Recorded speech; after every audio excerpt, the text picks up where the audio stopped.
तो फ्रेंड्स एक ज़माना था जब हम हार्ड डिस्क यूज़ करते थे, उसके बाद आया एसएसडी और अभी हम यूज़ करते हैं M.2 NVMe जो कि सबसे लेटेस्ट है और सबसे फास्ट है। तो फ्रेंड्स चलिए आज की इस वीडियो में मैं आपको NVMe के बारे में ही बताने वाला हूं, तो ज़्यादा जानने के लिए वीडियो देखते रहिए आखिर तक।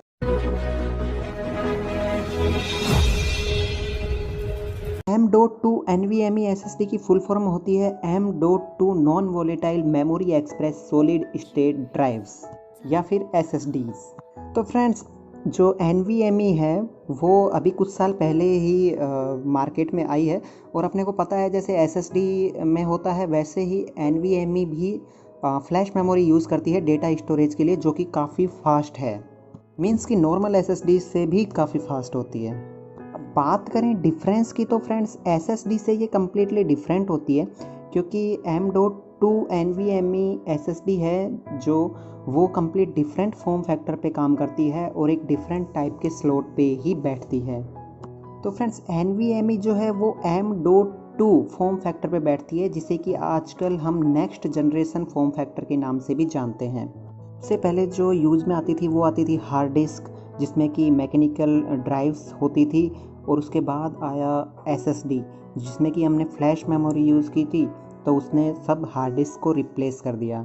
क्योंकि मैकेनिकल हार्ड ड्राइव्स जिसमें कि रोटेटिंग मैग्नेटिक डिस्क होती थी डेटा स्टोर करने के लिए, उनकी एक स्पेसिफिक लाइफ होती थी, एक पर्टिकुलर लाइफ के बाद वो डैमेज हो जाती थी। लेकिन हार्ड डिस्क के अलावा जो SSD आई उसमें फ्लैश मेमोरी यूज़ की, जिसमें कि ये कोई प्रॉब्लम नहीं थी। फ्लैश मेमोरी की वजह से ही SSD ज़्यादा फास्ट है और डेटा ट्रांसफ़र रेट भी इसकी काफ़ी अच्छी होती है।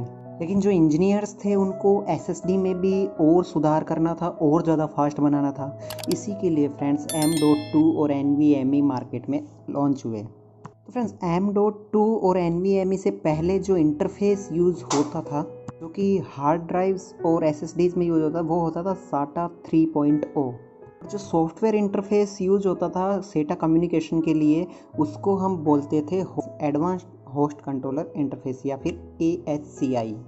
सबसे पहले AHCI जो है वो हार्ड ड्राइव्स के लिए यूज किया गया था, लेकिन बाद में इसे SSD के लिए भी यूज किया जाने लगा।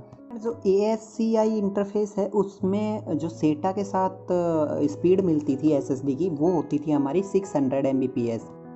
अभी बात करें अगर NVMe की, तो मदरबोर्ड के ऊपर M.2 स्लॉट में वो इंस्टॉल होती है जो कि इनबिल्ट होता है, और जैसे सेटा के लिए AHCI सॉफ्टवेयर इंटरफेस था कम्युनिकेशन के लिए, वैसे ही ये PCIe स्लॉट पे काम करती है, यानी कि PCIe इंटरफेस पे काम करती है, जिसकी की डेटा ट्रांसफ़र स्पीड 3 Gbps होती है। तो ज़रा सोचिए फ्रेंड्स कितनी फास्ट है ये कंपैरिजन ऑफ सेटा के। उसमें भी फ्रेंड्स डिपेंड करता है कि आप कौन सा मदरबोर्ड यूज़ कर रहे हैं और कौन सी SSD यूज़ कर रहे हैं, तो उसके बेस पे आपकी स्पीड कम ज़्यादा हो सकती है।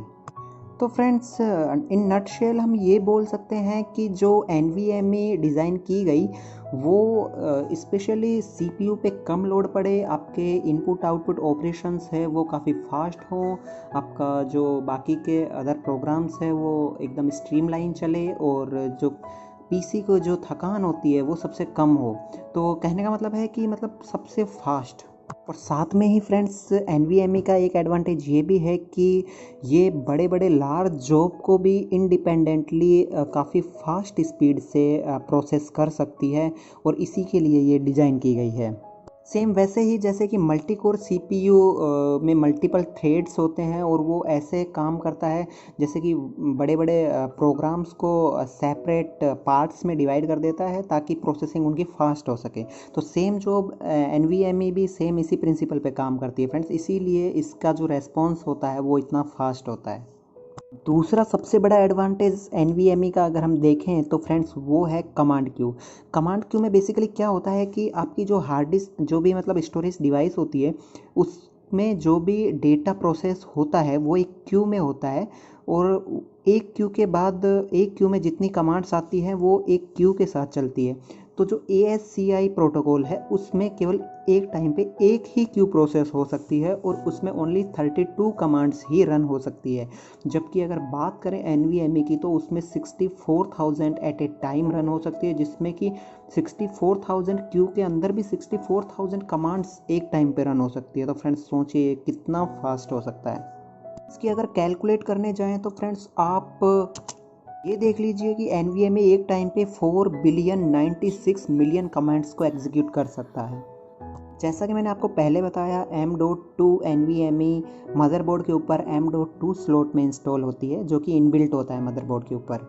अगर आपके मदरबोर्ड में स्लॉट नहीं है तो आप अपने PC में NVMe इंस्टॉल नहीं कर सकते। क्योंकि इनबिल्ट स्लॉट होता है मदरबोर्ड में, इसलिए इसको किसी पावर केबल या एक्स्ट्रा केबल की ज़रूरत नहीं पड़ती है। जस्ट स्लॉट में डालिए, उसमें एक स्प्रिंग होती है, उसको प्रेस कीजिए NVMe को और एक स्क्रू से टाइट कर दीजिए, लो हो गई आपकी NVMe इंस्टॉल। अगर आप अभी के टाइम में कोई मदरबोर्ड परचेज करने जा रहे हैं तो डेफिनेटली उसमें M.2 NVMe स्लॉट होगा, अगर वो थोड़ी हाई रेंज में है तो मैं आपको सजेस्ट करूंगा कि आप मदरबोर्ड परचेज करने से पहले ये इंश्योर कर ले कि उसमें M.2 स्लॉट है कि नहीं। साथ ही आपको मदरबोर्ड परचेज करने से पहले ये भी इंश्योर कर लेना है कि अगर M.2 स्लॉट है तो क्या वो PCI Express यानी कि NVMe को सपोर्ट करता है कि नहीं, क्योंकि सभी के सभी M.2 स्लॉट NVMe को सपोर्ट नहीं करते हैं।